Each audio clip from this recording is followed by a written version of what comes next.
సింగరేణి బొగ్గు బ్లాకులను సింగరేణి సంస్థకే కేటాయించాలని సిఐటియు చేస్తున్న పోరాటాల్లో భాగంగా జూలై 18న చలో హైదరాబాద్ ను కార్మిక వర్గం జయప్రదం చేయాలని తెలంగాణ సిఐటియు రాష్ట్ర ఉపాధ్యక్షులు భూపాల్ పిలుపునిచ్చారు. జీడీకే 1 and 3 ఇంక్లైన్ లో సోమవారం మధ్యాహ్నం షిఫ్ట్ లో ఏర్పాటు చేసిన ద్వారా సమావేశంలో పాల్గొన్న తెలంగాణ సిఐటియు రాష్ట్ర ఉపాధ్యక్షులు భూపాల్ మాట్లాడుతూ తెలంగాణలోని బొగ్గు బ్లాకులను సింగరేణికే కేటాయించాలని, జూన్ 21 నుండి పెద్ద ఎత్తున సింగరేణి పరిరక్షణ కోసం అన్ని కార్మిక సంఘాల ఆధ్వర్యంలో ఆందోళనలు పోరాటాలు నిర్వహిస్తున్నామని, జూలై 18న చలో హైదరాబాద్ కార్యక్రమం అన్ని కార్మిక సంఘాల ఆధ్వర్యంలో తెలంగాణ బొగ్గు బ్లాకులను సింగరేణికే కేటాయించాలని డిమాండ్ చేస్తూ చేపడుతున్న ఈ కార్యక్రమాన్ని సింగరేణి కార్మికులు జయప్రదం చేయాలని పిలుపునిచ్చారు. తెలంగాణకు వెన్నెముక లాంటి సింగరేణి సంస్థను నిర్వీర్యం చేసి సింగరేణి సంస్థ అన్వేషించిన బొగ్గు బ్లాకులను బీజేపీ ప్రభుత్వం గుత్త పెట్టుబడిదారులకు అమ్మాలని నిర్ణయించిందని, పార్లమెంటు ఎన్నికల తర్వాత మూడోసారి అధికారంలోకి వచ్చిన బీజేపీ ప్రభుత్వం తెలంగాణ నుంచి 8 ఎంపీలను గెలిచినందుకు గనుల శాఖ మంత్రిగా కిషన్ రెడ్డిని నియమించడం మా బొగ్గు బ్లాకులను అమ్మడానికేనా అని మేము ప్రశ్నిస్తున్నామన్నారు.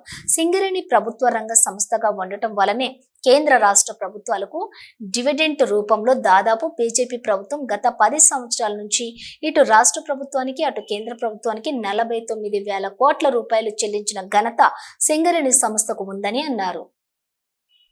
సంస్థలో పర్మనెంట్ కార్మికులు, కాంట్రాక్ట్ కార్మికులు కలిసి దాదాపు 70,000 మందికి పైగా పనిచేస్తున్నారని, ఇప్పుడున్న బొగ్గు నిల్వలు గత 10 సంవత్సరాల సగానికి పైగా అయిపోయే పరిస్థితి ఉందని, ఇలాంటి పరిస్థితులలో సింగరేణి సంస్థ కోట్లాది రూపాయల ఖర్చు చేసి అన్వేషించిన బొగ్గు బ్లాకులను సింగరేణి కేటాయించకపోవటం వల్ల నిరుద్యోగ సమస్యతో పాటు సింగరేణి సంస్థ మనుగడకే ప్రమాదం ఏర్పడుతుందని అన్నారు.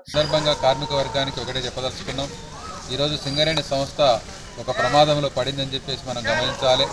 ఎందుకంటే మన జూన్ 21వ తేదీ నాడు కేంద్ర ప్రభుత్వము హైదరాబాద్ కేంద్రంగా ఒక 61 బొగ్గు బావుల్ని ప్రైవేటు వాళ్ళకు అప్పగించడం కోసం వేలం పాటలు పెట్టారు. ఆ ఆక్షన్లో ఎవరు పాడి ఏ బొగ్గు బావిని తీసుకోవచ్చు అని చెప్పి చెప్తా ఉన్నారు.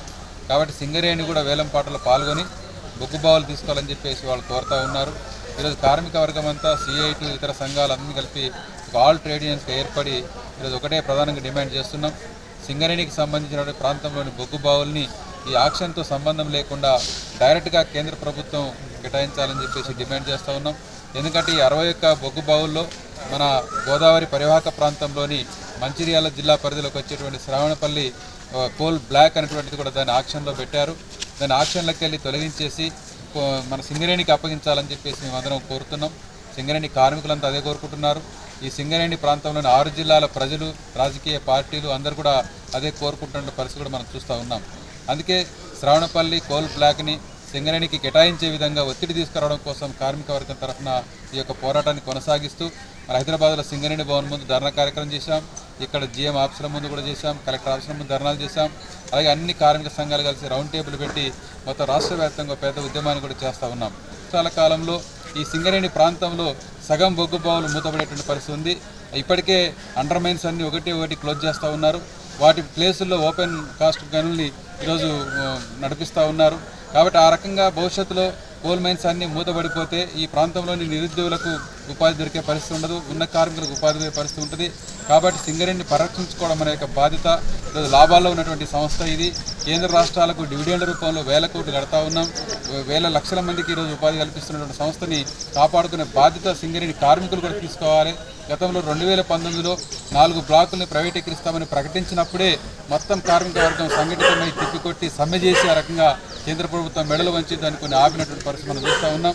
అందుకే గతంలో టీఆర్ఎస్ ప్రభుత్వం కాలంలో కూడా 2 బ్లాకుల్ని సింగరేణికి రాకుండా చేసి వాళ్ళు ప్రైవేట్ వాళ్ళకి ఇప్పించుకున్న ప్రయత్నాలు కూడా చేస్తున్నాం. కాబట్టి అటు టీఆర్ఎస్ అయినా, కాంగ్రెస్ అయినా, బీజేపీ అయినా ఈ ప్రైవేట్ కార్పొరేట్ శక్తులకు అనుకూలంగా ఉండేటువంటి ప్రభుత్వాలని చెప్పేసి మనం అర్థం చేసుకొని ఈ సింగరేణి ప్రాంతంలోని కోల్ బ్లాక్స్ని మన సింగరేణికి వచ్చే విధంగా కేటాయించే విధంగా మనమందరం కూడా కలిసికట్టుగా పోరాటం చేయాలని చెప్పేసి సిఐటియు నాయకులు దాసరి సురేష్ అధ్యక్షతన జరిగిన ఈ గేట్ మీటింగ్ లోని సిఐటి జిల్లా కార్యదర్శి ఎర్రవెల్లి ముత్యంరావు, బ్రాంచ్ అధ్యక్ష కార్యదర్శులు ఆరేపల్లి రాజమౌళి, మెండే శ్రీనివాస్, RG3 కార్యదర్శి డి కొమరయ్య, తోట నరహరిరావు, దాసరి సురేష్, గోలెం సాయికృష్ణ, ఈదుల సాగర్, పెద్దపల్లి శశికిరణ్, ఇండ్ల రమేష్, గొల్ల రాజేందర్, శ్రావణ్ కుమార్, ప్రవీణ్, సతీష్, కప్పల శ్రీనివాస్, నీలి రాజయ్య, శంకర్ కుమార్ తదితరులు పాల్గొన్నారు.